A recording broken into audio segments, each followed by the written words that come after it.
We'll just still give it another couple of minutes here, but thank you to everyone who has joined us so far. If you're calling in from Calgary today, it's a beautiful day here. Carly, how is it in Edmonton? Because I know you're up as our friends in the north. Yeah, it's a beautiful day here as well. The sun's shining. Yeah, it's a treat. We've had such a beautiful, really a beautiful November and December so far. We certainly can't complain. Exactly. We've been pretty lucky. Yeah, we know it's coming though.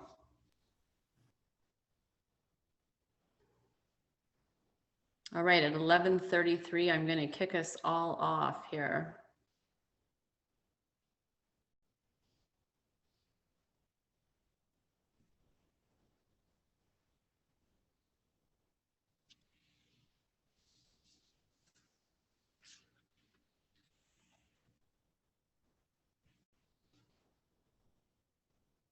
Okay, Tanzi, good morning, everyone, and welcome to the Alberta Inclusive Innovation Initiative Series, or better known as AI3. This four-part webinar series is hosted by Ryerson University's Diversity Institute and made possible by the generous support of HSBC Canada Bank. I am Shannon Peston, Senior Advisor of Banking and Finance at the Women's Entrepreneurship Knowledge Hub, which is housed within the Diversity Institute, and I will be the moderator for this series. Before we begin, I would first and foremost like to acknowledge that the work we do takes place on the traditional territories of the Blackfoot Confederacy, which includes the Siksika, the Kainai, and the Piikani, the Tsuut'ina and the Îyârhe Nakoda nations, the Métis Nation Region 3, and all people who make their homes in the Treaty 7 region of Southern Alberta. Our regional hubs and partners across the country similarly gather on traditional territory of many of Canada's Indigenous nations who have created and for these lands since time immemorial. The Diversity Institute is delighted to present the AI webinar series. These webinars are designed to provide early stage entrepreneurs in Alberta from underrepresented and underserved groups with the advice they need to grow their business idea into a well-crafted business plan. We are very excited to work with newcomers, LGBTQ2+, youth, women, Black and Indigenous peoples, alongside other racialized individuals to help develop their entrepreneurial skills and plan their business ventures. The Diversity Institute, or DI as we call it, is committed to advancing diversity and inclusion as a pathway to economic success and entrepreneurship. Through research on inclusive innovation and economic growth, the DI develops impactful programs such as the Newcomer Entrepreneurship Hub and the Women's Entrepreneurship Knowledge Hub, alongside reports such as Diversity Leads 2020, which is the largest Canadian study to date on board diversity and leadership. To learn more about what we're up to and stay up to date on events and information, check out our website and follow us on Twitter at RyersonDI, and as well, you can find us on LinkedIn. Without further ado, we will begin our panel discussion today on how to validate your business. This is such an important topic and one I'm really excited to dive into, and let me tell you why. In North America, it is estimated that 90% of startups fail in the first 5 years. The number one reason? A lack of market need. Now, you might think you've come up with the most amazing idea for a product or service, but at the end of the day, if nobody wants to buy it or use it, you're suddenly back at the drawing board and potentially with a lot of wasted resources behind you. The challenge is what makes assessing a new idea, whether it's a good one or a bad one, is often very hard to tell. And the reason for that is because sometimes the most bizarre ideas are the ones that make it to market. And what we think sometimes are great ideas fail to ever launch. To learn if an idea has a chance to succeed, it needs to be validated. And as budding entrepreneurs, each of you likely has at least one business idea, but the first step is helping you get your venture off the ground by validating it. Our distinguished experts today will share advice on how to do that. And so please join me in welcoming our panelists. First, I'll start with Kiran Sagu, who's a program lead at Alberta Women Entrepreneurs. Kiran joined AWE in 2016 and has held a number of roles within the organization, including as a business advisor, financing, and program facilitation. Her work experience, which includes in sales, customer experience, accounting, and entrepreneurial support, have helped make her a vital partner for entrepreneurs at all stages of business. Experiencing business within her own family, Kieran understands the excitement and challenges that entrepreneurs face every day. Welcome, Kieran. Next, we have Yoyin Familusi, Director of Small Business Strategies at the Business Link. Yoyin loves listening to creative entrepreneurial ideas and is passionate about helping bring those ideas to life. With over 15 years experience in business development, client services, and business planning, she brings diverse and invaluable experience to the team. She thoroughly enjoys facilitating workshops and watching eyes light up when this knowledge hits home. Welcome, Yoyin. Next, we have Carly Wells, Manager of ATB Booster at ATB Financial. As the Senior Manager for the ATB Booster crowdfunding platform, Carly continues to lead innovative programs to support Alberta entrepreneurs.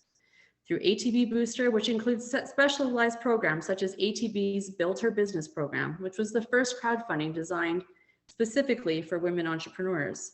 She also runs ATB Marketplace, which provides the opportunity for local entrepreneurs to promote their businesses and their ideas and goods for sale. Carly is passionate about being a part of her clients' journeys as they start, build, and grow their businesses. A true connector and community builder, Carly is resourceful in finding solutions to get the job done. Carly, welcome. And last but certainly not least, we have Colton Ryerson, Programming Specialist at Startup Calgary. Colton is a connector, a facilitator, community builder, and himself an entrepreneur. He has been involved in Alberta's entrepreneurship ecosystem as a student, a post-secondary staff member, and small business founder. Colton brings his experience to Startup Calgary and in his current role collaborates with members of the Calgary Innovation Coalition to build programming and provide support for early stage tech entrepreneurs. Welcome, Colton. As you've just heard, our panelists are deeply passionate about the entrepreneurial journey, and I'm looking forward to hearing what tips they can share with us. A quick note to say that after the panel is over, we are going to have a Q&A session, so please make sure you write your questions in the Q&A panel, and at the end of the panel, we will dive into your questions. Our team member, Joanna, will be moderating those questions, and so we look forward to answering the ones that you have. Let's get started. Colton, I'm going to throw this first question over to you.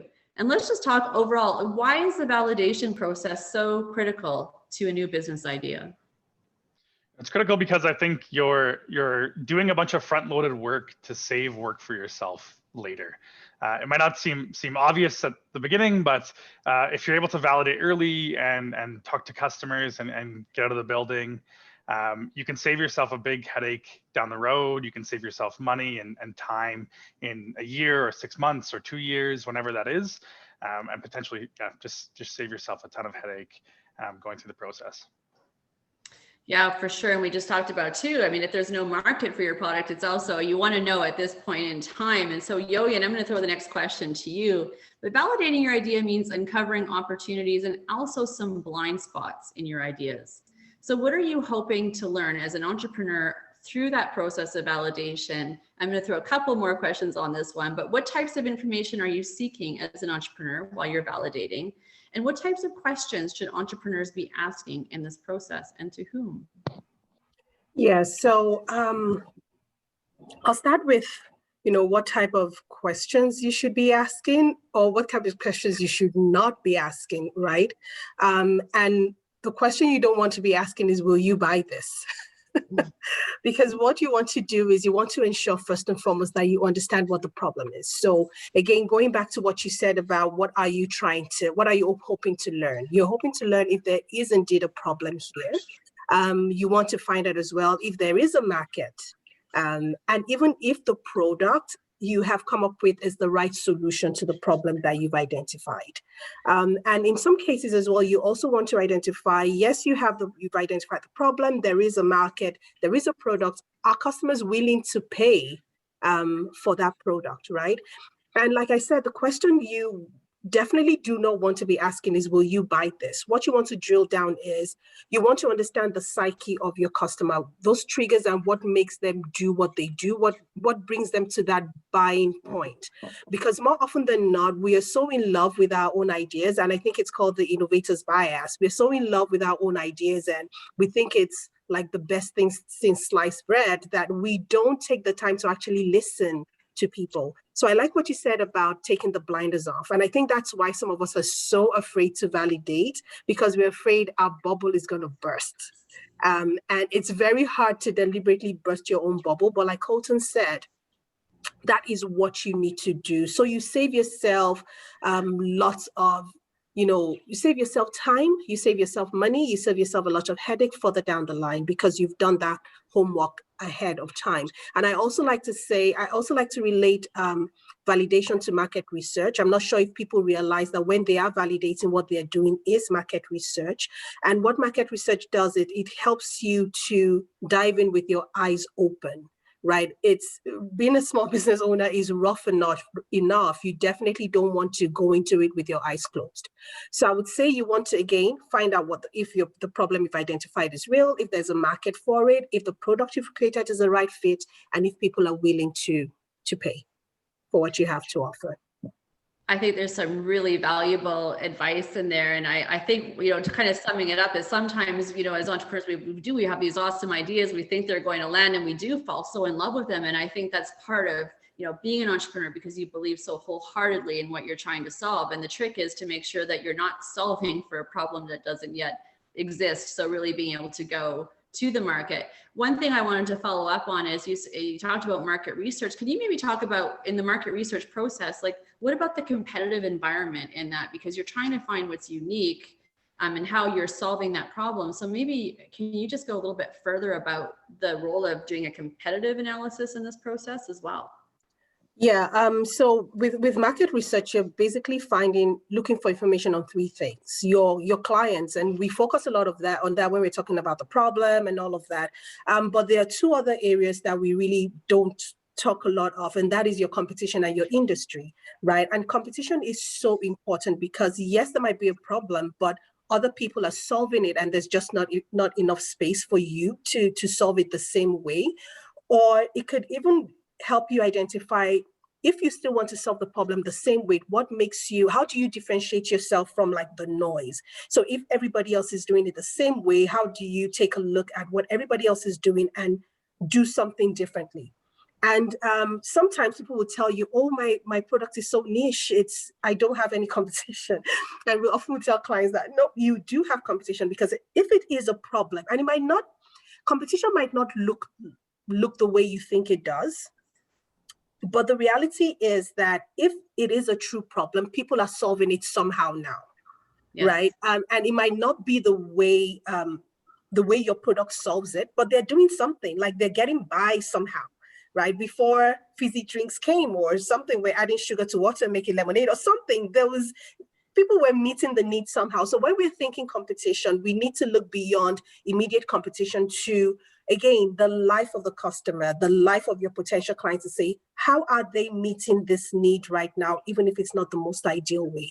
And I think that just opens up what we think competition is and helps us to dig a bit deeper. Because again, if they're doing it a certain way now, what are you going to do differently that will make them choose your way over the way they're currently doing it now, which they might have been doing for years and decades?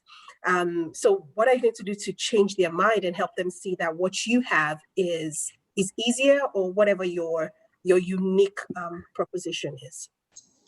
So much great information in that, Yulian. Thank you. Kieran, what else can you say about this? You're working with entrepreneurs every day who are looking to validate. What tips can you share around what people are looking to do when they're trying to uncover opportunities and blind spots in that idea? Yeah, definitely. So Yulian was very thorough in answering that question. So just kind of adding to it, yes, those are the really the two most important questions that you want to ask. Is there a market, or are there markets for my idea? If you don't know what I mean by market, I mean basically are the groups of customers who have something in common that are most likely to buy from you. And these are assumptions that you're testing right now. So essentially the questions that you're trying to answer are assumptions that you have about your business that you're testing. So think of it as kind of an experiment that way. So you want to answer that question, and you do also want to answer, are there people that are willing to buy from me? So just like you said, you don't want to ask outright, will you buy this? Because yes or no, they're going to say yes if they like you, obviously. It's driving at why would they buy from you? So is your product or your service, is it a solution to a problem that exists in the market? Or are you capitalizing on some type of opportunity that hasn't been taken advantage of? And can you specify that? And when you're trying to find out like who is your customer, who is your market, you can't say everyone. As tempting as that might sound, you want to really drive at who that person is or who that business is. What kind of business are you focusing on? Are they big or small? What industry are they in? If you're targeting businesses, but then with customers, what group of customers are likely to see what you have to offer in terms of value? Again, that's your job to kind of ask that question as you're testing your idea, and really identifying, are my assumptions wrong or are they different? And you only will find that out by doing some of that research. And just to add, a lot of people sometimes focus on the features of their product or service early on when they're thinking up their ideas. Try to always frame it in your mind. How am I solving a problem that exists? Doesn't matter what business idea that you're thinking about answering questions for. If you frame it with that perspective in mind, that you're looking to solve a problem, whether it's being more timely in terms of product delivery, being more convenient, whatever specific way you're doing that, just make sure you're always asking that question. I love it. Just knowing what your why is, what the problem is that you're solving, and some great ideas around market research, and in particular, really knowing who you're solving the problem for. Karen, I'm going to stay with you because I want to talk about the process of validating your idea itself. Are there certain steps to follow in this validation process? Where should entrepreneurs start? Yeah, and that's a really good question too. And to be quite honest, there's no real linear way that a lot of people in real life actually start the process of a validation. Because if you go to like a step-by-step guide, it's not always going to be going in that order. So sometimes I think I like to start with people who are just maybe really just driving at narrowing down their ideas. Write it down first. I know that sounds very basic and simple to do, and hopefully that's helpful for entrepreneurs who are thinking about narrowing down their ideas. You really want to get them out of your head and see if they make sense on paper. Sometimes an idea is better in your head, and then once you start writing down the details, you think, oh, wow, this actually does not look very functional. How am I going to practically make this happen? So it helps you just get things out of your head, and they'll be a little bit more organized. You start to come up with questions that you didn't think about once you start that process of writing that down. And then a lot of the time, people say like, okay, we need to talk to customers and potential customers. Yes, that's very simple to say. And it's also simple to say, don't talk to your friends and family. Ideally, yes, you don't want bias entering, your testing. So when you want to get real feedback from people as to why they would buy your product, if they would buy your product, and give you real data to work with, sometimes you do have to start somewhere. So if you're really at a loss as to where to start with your friends and family and ask them to be brutal with you first, and then you can maybe move on to different markets, but use your network that way, and then move up from there. And then really drive at answering those questions that we just covered for validation. And you really want to be able to decide, and that's where a lot of entrepreneurs, I feel, especially when you're starting up, you have a scramble of ideas in your head and you want to do everything at once. Get enough information. Don't fall into that rabbit hole of market research. I know Yoin always mentions that in our webinars, but you don't want to you're never going to get 100% of the information. So seek to be good enough, 75 to 80% of the information that you want to find, and then stick to that idea. And okay, I'm going to see and test this idea, then move on to the next one after you've fully committed to one. Because you can't do all of it at once. Just give yourself some bite-sized opportunities to address the questions, and then you really want to define exactly the goal that you're looking to get out of that testing. So, who are my group of customers? Is that what you're trying to find an answer to? Define your questions. If you don't define your questions, again, you're going to fall into a never-ending rabbit hole of deciding what information should I find, how much time should I spend on this, and then really it focus on developing your minimum viable product, so that basically your product or service has just enough features for a customer to test it out, for you to get feedback on that. So really define, develop, and decide on what you're going to be doing in terms of getting validation for your idea. Great answers, and great pieces in there. Colton, I see you nodding your head, so I feel like you've got lots to share on this as well, and you know, even addressing that minimum viable product too that Kieran just spoke about. But I'm going to throw it over to you, and I'll just ask the question again. But is there a process to follow when it comes to validating your idea, and where should entrepreneurs start? I'm hearing from Kieran that the best place to start is really defining that goal that you have for yourself, and then developing what you think the problem is and going to market. But I'm going to like to throw it over to you. Sure. Yeah. No, I think that was great information there, Kieran. I think like writing it down is surprisingly effective. You are right. Like whether you want to use like a business model canvas, lean canvas, or whatever, those are tools for a reason. You can write it down in 15 minutes, and you do get to see like a nice outline of what you're missing. And then yeah, talking to customers. Definitely good. The reason we say don't talk to family and friends first is because they're potentially going to be nice to you. But it is a good place to start in that, you know, the customer discovery and interviewing people about your business is genuinely really uncomfortable and awkward and like not that fun at first. And then you get good at it, and it's not so bad after that. So like being able to practice that process with friends and family is nice, and you can be not so good at it, and it doesn't matter as much because they might not have been your customer in the first place. But it's nice to like get over those few awkward conversations first, and then leverage your network, like you said. Yeah, lots of tools out there to kind of guide through that process. There's also to identify kind of your early phase customers. There's something called the SPA treatment, which is developed by Techstars. SPA is an acronym for size, pay, access. It's not exactly like a scientific or concrete process, but you kind of just list sort of like 4 or 5 groups of people that might use your product. You rank them on how big their size is, how easily you as a person can access them, and how their ability to pay. And it gives you somewhere to start. Again, not like it's not narrowing down exactly who your customer is going to be, but it's somewhere to start talking to people, which is often really, really difficult to do.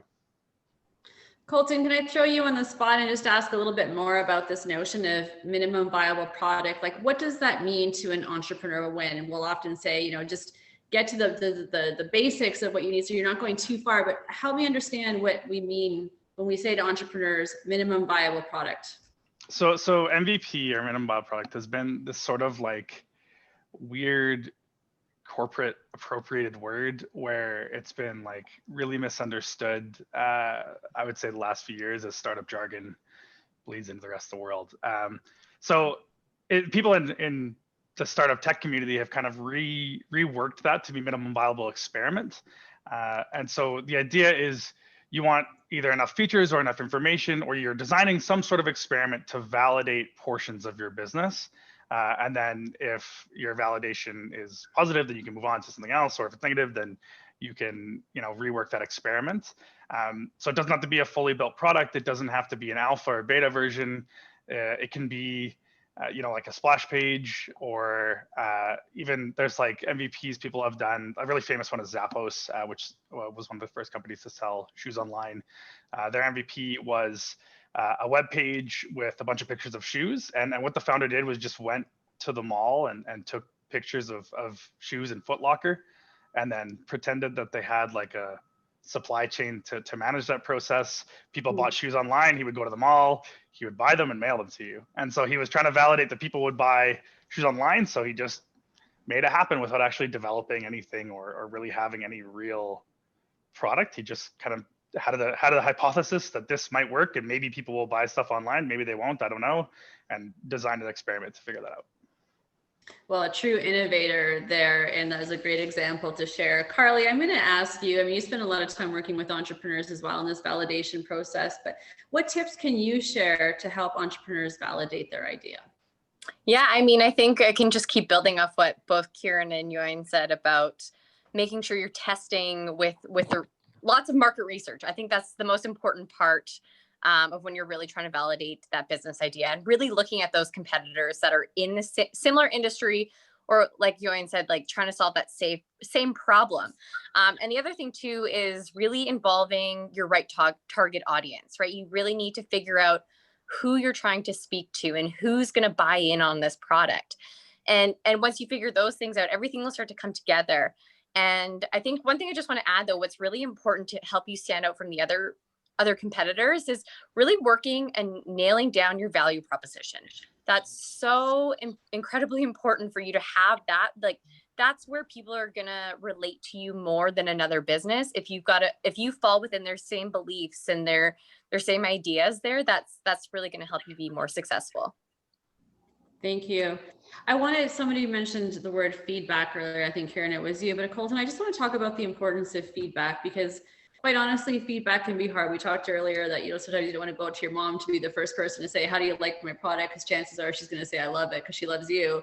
But what tips can you share with entrepreneurs to help them embrace, in particular, negative feedback? And is all feedback the same?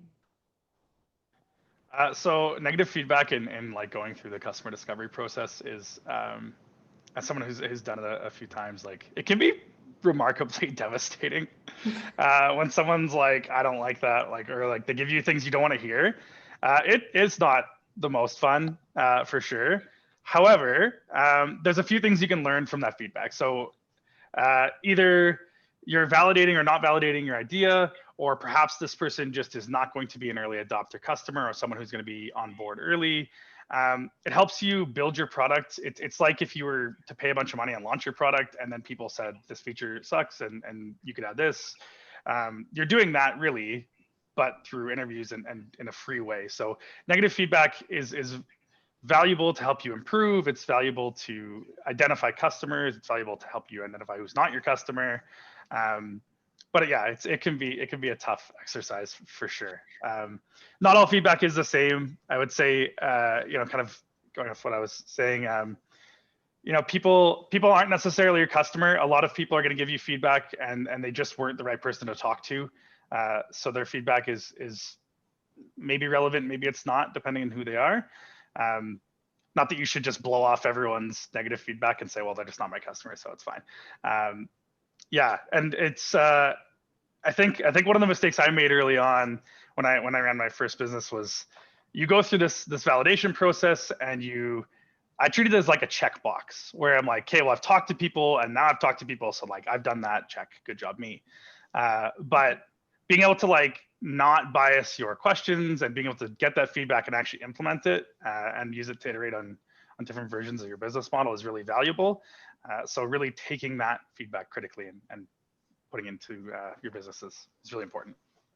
I love that you just talked about the fact that it can be really devastating, because someone mentioned earlier, there's this notion of the innovator's bias, and we're so proud of what we've thought of, and we see so much potential. There's nothing worse than when someone comes and rains on your parade. However, as you say, feedback is also really important and it helps to pivot as well. But, Carly, running a crowdfunding platform too, talk about getting immediate feedback. What can you share about the importance of listening to feedback? Yeah, I think feedback's so important no matter what it is, negative, positive. It's really going to help you pivot in the right direction that you need to go. And what Colton said, some of that negative feedback is not going to be relevant at all. But when you know who your target audience is and you want to listen to them. But the other thing too is you're not going to make everybody happy. And that's something that we always need to remember is we can't please everybody. We want to please as many people as we can. But if you just have a couple here and there and it's like minor tweaks and you're like, okay, but everybody else is really happy with it, that's okay. Again, you're not going to please everybody. You want to please as many as you can and continue to move forward. So, and I also agree that all feedback isn't the same. I mean, yes, it's very devastating when you get negative feedback and then there's other where it's like smoke and mirrors and you're on cloud 9 for really great feedback. But yeah, sometimes you just need to take it with a grain of salt, and it's not an attack on you or anything like that. It's how to make you and your business better. Yoann, I see you nodding your head there. Do you have anything to add on this one? Yeah, I was just agreeing with Carly that you need to realize that it's not personal, right? And as entrepreneurs and innovators, at a point you need to separate your personality from your product, because your product is not about you. It's about the people whose problem you're solving. And if you look at it through those lenses, you actually see that every single feedback you get is a gift, right? It's either, it's like Colton said, showing you who isn't in your customer base, or giving you real feedback to improve your product, right? So try not to take it personally. Separate yourself from the product enough so that you can see every feedback you receive through very objective lens. I look at feedback as a gift. And I think about many conversations I've had with those who are in venture capital or angel investors, and the ability to coach an entrepreneur is very important. So when they're sitting across thinking, do I want to invest in you? And they don't see you as being somebody who's open to feedback. That's a big warning sign for anybody that wants to invest in your company. And so I think that's, it's the gift of feedback is that we learn so much about ourselves, but we also learn about our businesses. Carly, I want to flip back to crowdfunding for a second, because I love what ATB is doing with its crowdfunding platform and how it's changing the game for entrepreneurs. And in many cases, opening up opportunities for them to access capital in a way that they wouldn't be able to unlock otherwise.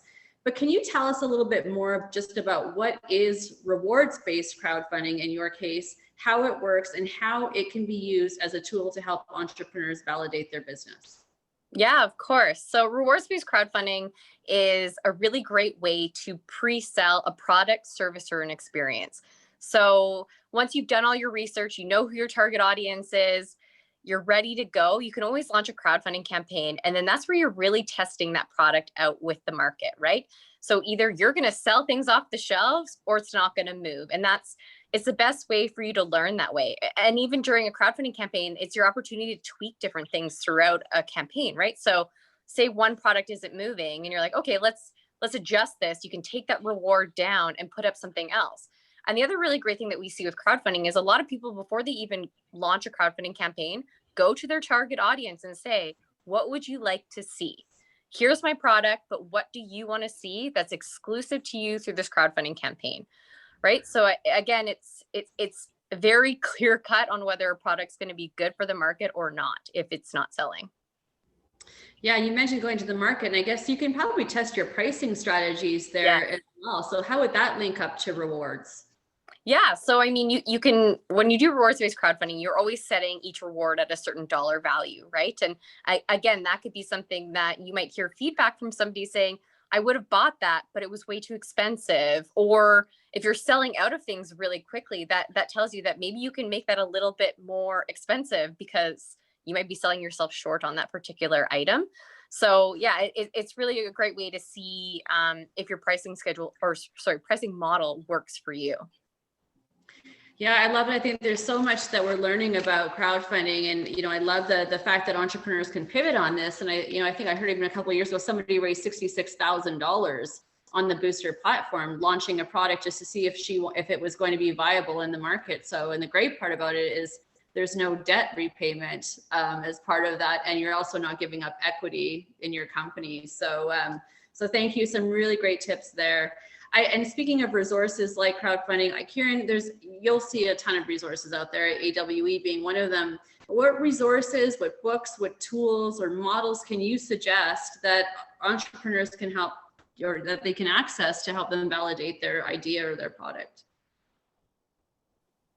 Yeah, so there are tons, like you said, tons of resources that are available to entrepreneurs or people who are looking into entrepreneurship even that they don't know about. So I feel like there's, again, endless books. I think I would be very biased bringing up books, but one I can think of is The $100 Startup. It is a very, very good introduction into a kind of thought process that goes into even just starting up a business in a lean way, by lean, like with limited resources as possible, because we don't have endless amounts of money. So you want to make sure that the money that you do have is going towards things that are going to be really beneficial in your validation process before you start up. And then the tool in particular, I think anyone on this panel would agree, the business model canvas is a very valuable tool, especially early stage, which is going to be applied to businesses that are already, up and running, 10 years in business for a new idea that they have. So one thing to keep in mind, your validation that you're doing right now at early startup, getting feedback and always looking to improve your product and add value, that doesn't end just at startup. It continues for the rest of your business as long as you're relevant. So just keep that in mind. This is a forever process that you should just get comfortable with. And in terms of that business model canvas, you can go on strategizer.com. That is a really great place to start. There's a lot of those online though, so you can definitely get a picture as to what that can look like. And essentially that's really going to help you look at the most important aspects of your business, like the functional aspects, and really get you in point form, one page, writing down and researching the things that you need to get that business going. Just to make sure you have all those resources and sections covered. And then just speaking to Alberta Women Entrepreneurs in particular, again, just like a lot of our panelists here, we do have in-person, well, over Zoom right now, advising that's totally free. So if you just want to talk through your idea with someone and get some questions started, it can be so helpful to talk to a trusted business advisor or a mentor of some sort. That is going to give you that honest feedback. So we do want to talk to people who are neutral and they're not necessarily invested in your friendship and giving you nice answers. They're going to give you answers that are really useful for you to get your business idea going, if it's even a viable business idea, right? So you're going to get that feedback. Also, we're doing a lot of webinars, but the webinar I think that would be really useful to most of you would be our business plan series. It's a 3-part series, even if you're not ready to write your business plan, because it does go through those elements that you want to think about even when you're starting your business model canvas. Really, that market research piece. Who is your market? How do you find that information? Why is it so valuable? And am I going to make money off of this? And what tool can I use to identify that? So we cover things like break-even analysis. So you do some research to see, will this product eventually make me a profit, and when will that be? Because at the end of the day, you are doing a business to eventually make money for yourself, even if it's just to operate your business as a nonprofit. So that's kind of, without going too carried away, some of the resources that I would suggest. Well, thank you, and so much great work happening over at Alberta Women Entrepreneurs. So thank you, Colton. I'll pose the question back to you too, but what resources can you suggest for entrepreneurs, and how is Startup Calgary changing the game as well? Yeah, definitely would echo Business Model Canvas, Lean Canvas, both good tools on Strategizer. In terms of like books, The Mom Test is a good book. The premise being everyone is lying to you about your customer discovery process, basically. That's a good one. $100 Startup's good. There's 1,000,001 good startup books out there. Those are like the famous ones, I guess. Yeah, I think like we run our startup essentials workshops. We do startup 101, customer 101, customer 201. Kind of walks through like startup tools and terms, and there's like a lot of jargon in this world that doesn't really mean a lot to people outside of it. So we help walk people through that. And then we walk through Value Proposition Canvas, which you can also find on Strategizer, which is all about defining your value proposition, doing customer interviews, that kind of thing. And then we do some early MVP stuff as well. That's like our really early phase ideation workshop series. So yeah, definitely recommend checking that out. Awesome, thank you. And Yoyin, Business Link and all the great work that's happening there, as well as some resources that you would suggest for entrepreneurs. Yeah, one resource is definitely our secondary market research service, so we offer free secondary market research.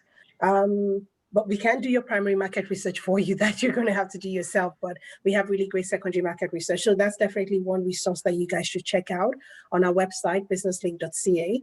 And like Kieran also said, we also have business strategists that will sit with you and tell you the hard truth. And even help you look through some of the questions that you might want to do for your primary market research. So even though we cannot help you with the actual primary market research, we can sit with you, take a look at your questions, review it together over and over again. Be sure that, take that bias out of some of that bias that Colton spoke about, can help you just filter through and take out the bias on that end. So yeah, and what we do is we meet you where you're at, right? What are you trying to achieve? Who are you trying to speak to? And how can we help you get the best quality information as possible? And when you do gather the information, we can sit with you and look through that information as well and figure out, okay, now what decisions do you need to make based on the information you've gathered through your validation process?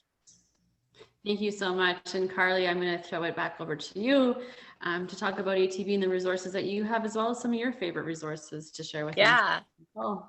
Thanks, Shannon. Yeah, I mean, the ATB Booster platform is our rewards-based crowdfunding platform, which is an incredible tool to use. We've got really great resource pages on how to get set up and do crowdfunding properly. And we've got a team dedicated to get you on and help you along your way. We also have our entrepreneur centers, which are absolutely incredible. Same idea. We've got strategists that are doing virtual appointments. You do not have to be an ATB customer to do that and sit down with them. It's absolutely free. They can review your business plan. They can kind of help you start coming up with your business plan. We also have lots of great webinars that they run that are all online. And we also have our ATBX program. So we've got 2 programs there. We've got a Level Up, which is for businesses that are starting and growing, and it's an online workbook to help you through everything. There's lots of great questions in there about capital, finance, all that kind of stuff. And then we also have our ATBX Grow, which is where we focus on businesses that are in that growth stage and they're looking to continue to grow. And that's all entrepreneurial led education. So we go find the best people in the industries throughout Canada and have them come talk to them and teach them about different things. Amazing. And I just love how strong Alberta's entrepreneurship ecosystem is. And you're all such great ambassadors to the organizations that you work for. And thank you for everything that you do for Alberta entrepreneurs. Yoyin, I want to close with asking you, once the validation process has taken place, I've gone through it all, what happens next? Okay, so first and foremost, the validation process is never done, like never, ever, ever, ever. So maybe the initial validation process. And for me, the next thing is to take a look at the information you've gathered. So Kieran mentioned something very important at the beginning about you defining exactly what you're trying to find out. So from the very beginning, you also want to say, okay, what am I trying to find out and what would constitute a go or a no-go? Right? You want to, before you get into the weeds of gathering information, as much as possible, you want to define that and be clear to say, if I hear this, then it's a go. If I hear this, it's not necessarily, maybe not just a hard no-go, but then I need to take a look at the idea again and tweak it, right? So I think gather all the information, analyze, and it's so easy to gather information. Analysis is key. Everybody else is gathering information as well. So sit with the information, sit with what you heard, pull other people into the conversation that can help you be as objective as possible. And then at the end of the day, just do it. There's really nothing like making a decision and running with it. It will never, ever be perfect. You will never get 100% of the information you need. And what you go to market with first will never be perfect. And it's about how quickly you can validate, because it's also not spending a whole year validating, right? Because the speed of change is fast right now. It's how quickly can I validate, iterate, and get back there. So it's a very quick turnaround. You validate, you improve your product, you get it out there to get more information to build into the product, and it goes on and on and on and on. So I guess for me, the next thing you should do is take a look at the data you have, make a decision really quickly, knowing that it will not be perfect, and just do it. You're never going to learn as much from just talking to people like you will from just doing it, from just building up that experiment and handing it over to people, having them try, test it out, because sometimes we get caught in this loop of, I want to find out as much as possible, and if we're honest with ourselves, it's just fear that's making us stay in that loop. So just dive into it and try it out, knowing that it won't be perfect. Great advice. And I'm going to throw 2 rapid fire questions to our panelists. And if you can, just put these answers inside the chat. My first question to all of you is, what is your favorite business book right now? I'm looking forward to seeing each of your answers on this. And it also helps me know what I need to put on my bedside table. So thank you to all of you for answering this.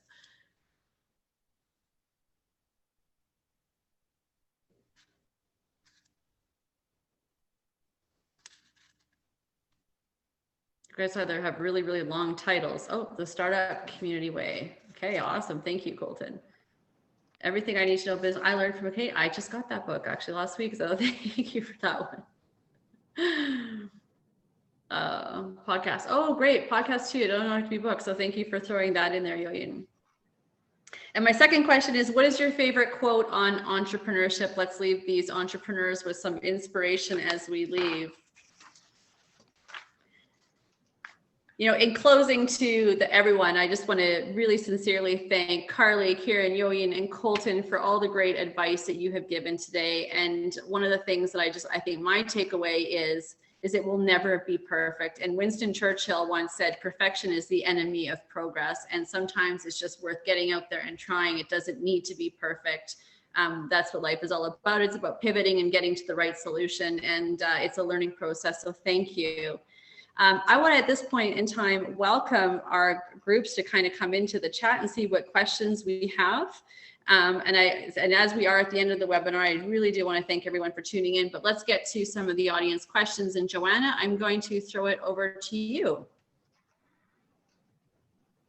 Thank you so much, Shannon. So we've got some questions that have come through in the Q&A and also some questions that were entered into the chat. So I'm going to read those out. So the first question we had come in was, once through validation, what are the key factors in knowing whether to shift or pull the plug?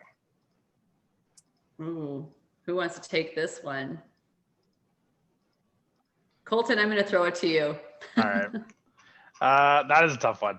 There's no like right answer, which is my cop-out answer, but it depends on what your goals are, I guess. In my startup that I ran a few years ago, we were running as a social enterprise. It was going pretty well.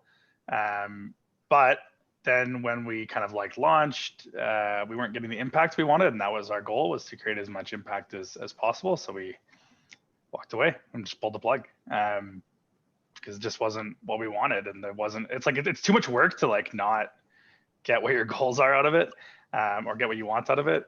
So yeah, there's no right answer for when you should pull the plug or if you should pull the plug, or really I don't even know if validation is necessarily a concrete thing. It's sort of like, I think a startup term that we say, like, once you're validated, there's no like point where you're like, and now I'm validated.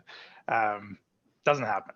So I guess that's sort of like a cop-out answer. Maybe other panelists will help me out there. I say it's a pretty courageous answer because, you know, at some point we all have to kind of know when that decision is for us. And Yoyin, I see you've taken yourself off mute, so please go ahead. Yeah, and I had a client a while back who wanted to start a restaurant, and when he was writing his business plan, he actually put in there a goal to say, if I'm not at this point by this date, I'm going to pull the plug. And I thought that was really, really courageous. Like, oh my goodness, right? And sometimes that's what we need to do, to say, this is a goal I'm setting for myself. And you might not necessarily, you might get to a point where you review it, but putting it in there to say, if we're not making this impact, or we're not making this much, or we've not done this by a particular time, then it's time for us to go back to the drawing board and really ask ourselves if this is really worth it. So you will be the one to decide what that is for you. It may be fair to say too that, you know, it depends like on things like how much money do you have, like how long can you go through this process, like and why it is a very difficult question. I think it's a great question, and thank you to, I think it was Nicole that posed that one. But thank you. Joanna, let's go to the next. Great. So we've got a question from Svetlana. You mentioned that a product has to be tested first to see how willing people are going to buy it. My question is, where to start? Another great question. Let me try that one. And the reason why I say so is I just launched my own business as well, like last month. I make skincare. And I know, and we've said it, that everybody says, oh, don't start with your friends and family. But I would say start with your friends and family and let them introduce you to their network. Like I joke all the time that I pimped so many skincare products. Like, would you like to try? Would you like to try? Would you like to try? And that's where I think that's a safe place to start from, but don't stop there. Reach out again and say, okay, now that you've tried, is there anybody in your network that you think would be interested in this? And that's how you gradually start to break out of your small circle. So I would say just just start with them. The feedback you'll get might not be the purest, but it is something, and they could potentially introduce you to other people as well. Thank you, Ian. And Carly, I'm putting you on the spot because also through the crowdfunding, sometimes you'll see people just start with a prototype or a drawing. It doesn't necessarily have to be a finalized product. And that's why I wanted to sort of ask you, like, what do you see in that process from different entrepreneurs? Yeah, no, that's a great question. And you're right. Like we see some people that just come with a business idea. They don't have their business started. They're literally using crowdfunding to make sure people want this. But at the same time, they're setting themselves up that they will be able to deliver on that if they do become fully funded, right? So that's very important for crowdfunding. You want to make sure you're going the route of, if you need all that money to deliver on these rewards, you need to do that all or nothing. So that meaning if your goal is $5,000, you need to hit that $5,000 to fulfill those rewards, right? So it's really great to use crowdfunding for that. Great advice. Joanna, is there another one in there? Actually, there's another question for Carly. Do the same rules apply to start a nonprofit? Does ATB's crowdfunding support nonprofits? Yeah, so we do support nonprofits. We have a little bit of a different model there because we find for nonprofits and charities, your donations are your bread and butter to get going, and that's what keeps your doors open. So we have it's set up for any charity or nonprofit that uses our platform. Any funds that they raise, they get to keep. They don't have to have a product to test out. They need to sell their nonprofit idea, right? They need to have a great story, and having a great video that tells your story is going to help you do that. Okay, and staying on the crowdfunding theme, one more. Is crowdfunding different from something like GoFundMe? Yeah, so GoFundMe is a type of crowdfunding. It is fundraising. It's not like rewards-based, equity-based, or anything like that. So you're just purely getting donations there. And again, that's more about telling your story. When it comes to rewards-based crowdfunding, you are pre-selling that product, service, or experience. And one thing we hear from a lot of customers is, but I'm scared to ask people for money, right? And you got to keep reminding yourself, when you're doing crowdfunding, you're not asking for money, you are selling them your product, right? You need to remember, I'm here to sell my product, service, or experience, and make sure people want that. That's a great reminder, because it's all about that exchange. I'm not just giving you money and it's going into thin air. You're actually buying something ahead of time saying, I value this and I actually want the product. So it's just a different way of a sale transaction. So that one is great. Kieran, have you got anything to add to, obviously not to the crowdfunding piece, but feel free to jump in as well. And yeah, I just see the next question here, but yeah, unless someone has something for this question. So the next question we have is, how can you validate the need for a fintech software that you have not yet created? It's still an idea. And that's totally fair. Like a lot of businesses at this stage are still an idea. Like you can't always have like a physical product to touch and feel, or a service that you can actually deliver right away. What I see a lot of people do, again, this could be a business that's already operating, they're testing a new idea that they don't have, or it could be kind of more early stage than that. But talk to the people that you think are going to be buying this type of product or service from you, and ask them, like do an interview process with them if they're willing. Find out what their gaps are, what would their wish list be in that particular category. That's the only way you're going to find out if what you're thinking about this product or service that you're going to be rolling out with, if it even matters, if it would make a difference to that particular customer. Would they actually pay for something like that?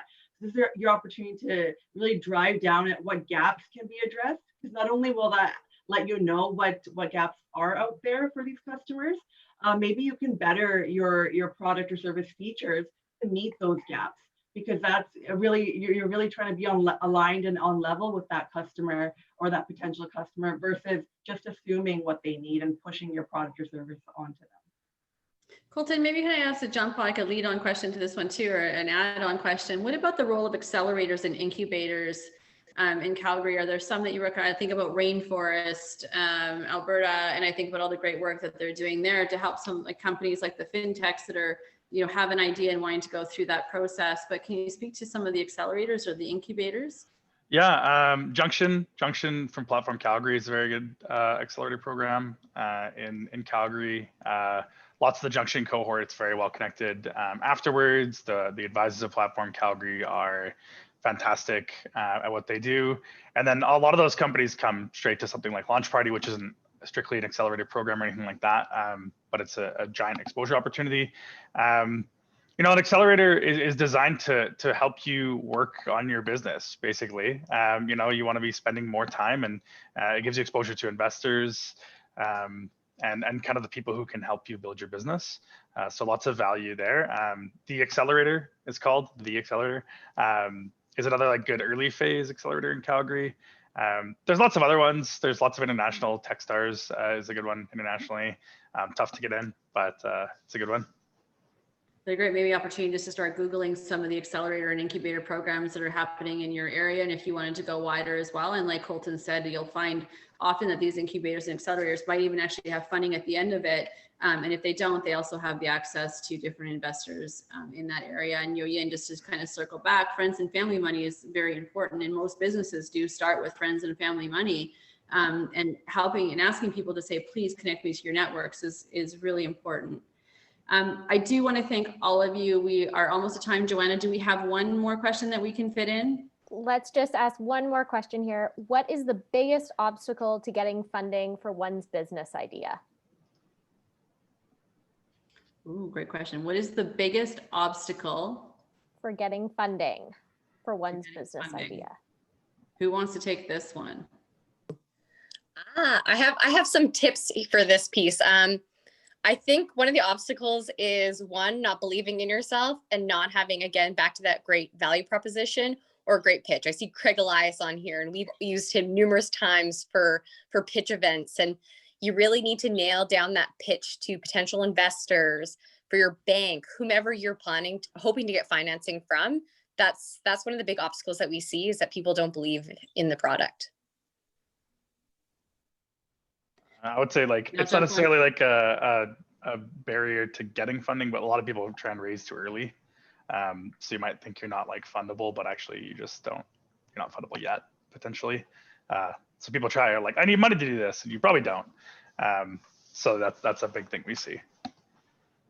And I would also say too, that also knowing what types of financing there is out there. I mean, there's equity financing, there's debt financing, and probably the best recommendation would be really to sit and talk with your lender. And we always say the best place to start to ATB Financial. We've got AWE, which also has financing for entrepreneurs, but is talking to your personal banker, because you already have an established relationship there, and helping to know how to unlock your personal opportunities there. It makes a big difference to the business financing. You know, we are at the end of our webinar. I really want to thank HSBC for supporting the AI3 webinar series, and a special thank you to Carly, Colton, Kieran, and Yoyin for taking the time today to provide this expertise to everyone on the call. So thank you. I also want to mention that we have our next session on December 16th, which is focusing on going from validation to the business plan. So we've got a progression here in our webinar series, and in that session, we will explore the different components to a business plan. And our experts are going to be setting you up for success by giving their tips to you. You'll find details for that in our chat as well. And so be sure to register soon. I wish all of you a great day, continued success in your future, and I hope all your dreams come true. Thank you to everyone for joining us.